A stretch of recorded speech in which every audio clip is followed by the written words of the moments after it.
આખરે એવું શું બન્યું કે એક જાણીતા ઇન્સ્ટાગ્રામ પર્સનાલિટી સૂરજ ભુવાજીને કોર્ટે આજીવન કેદની સજા ફટકારી।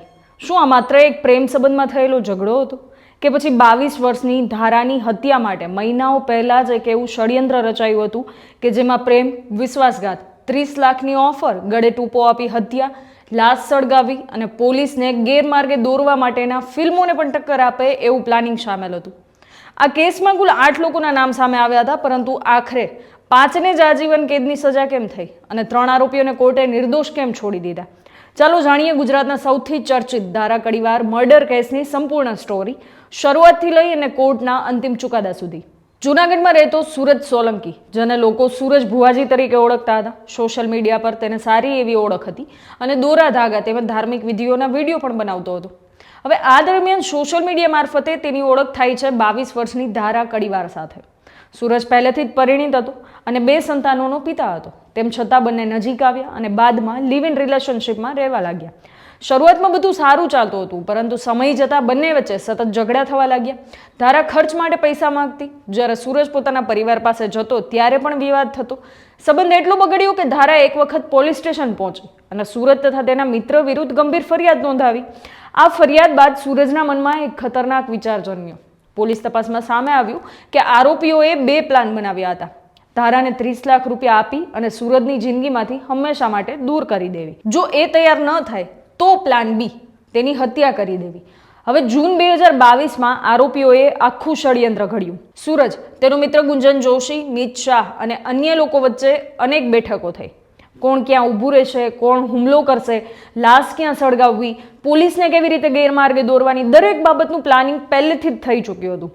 19 જૂન 2022 સૂરજે ધારાને કહ્યું કે હાઈકોર્ટમાં કેસ રદ કરાવવા માટે વકીલને ફી આપવાની છે અને તેના માટે અમદાવાદ જવું પડશે।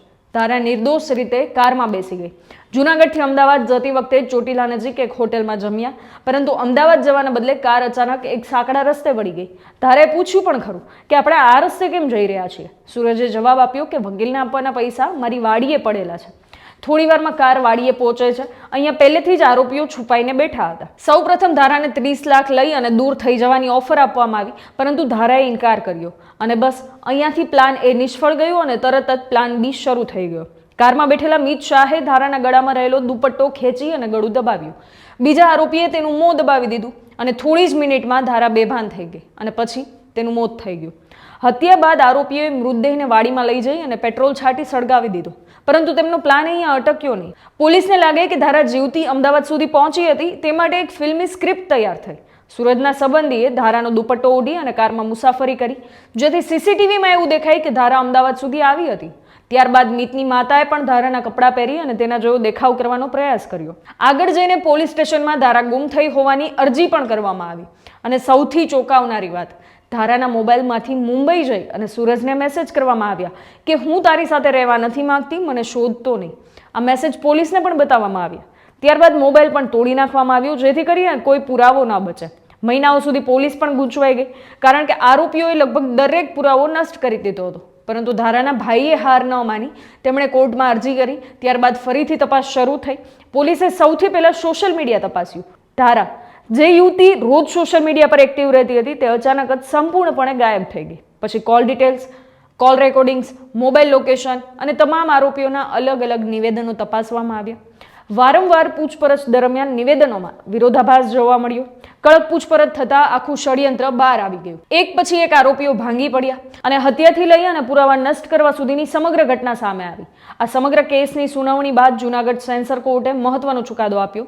મુખ્ય આરોપી સૂરજ ભુવાજી સહિત 5 આરોપીઓને આજીવન કારાવાસની સજા ફટકારવામાં આવી છે, જ્યારે પૂરતા પુરાવાના અભાવે 3 આરોપીઓને નિર્દોષ મુક્ત કરવામાં આવ્યા છે।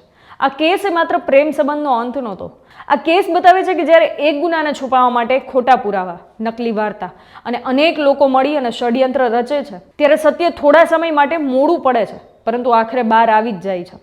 ધારા કડીવાર માટે ન્યાયનો આ નિર્ણય છે એ 4 વર્ષ પછી આવ્યો છે, પણ આ કેસ હંમેશા યાદ અપાવશે કે કાયદાની નજરથી કોઈ પણ ગુનો લાંબા સમય સુધી છુપાવી ન શકાય। ત્યારે આવી જ વધુ અપડેટ્સ માટે જોડાયેલા રહો સ્વરાજ સાથે।